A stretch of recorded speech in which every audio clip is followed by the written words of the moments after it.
पहला सवाल, जमीन पर जब पहला कत्ल हुआ तो अल्लाह ताला का कौन सा अजाब आया था?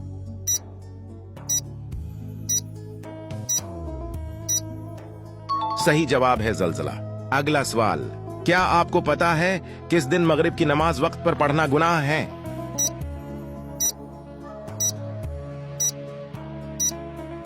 सही जवाब है अरफा के दिन। अगला सवाल, वो कौन सा परिंदा है जो जानवरों को आपस में लड़वा देता है?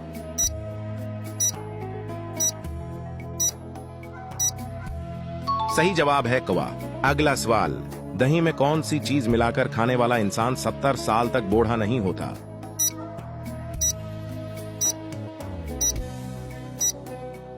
सही जवाब है तखम मालंगा। अगला सवाल, हजरत मोहम्मद सल्लल्लाहु अलैहि वसल्लम की सबसे कम उम्र बीवी कौन थी?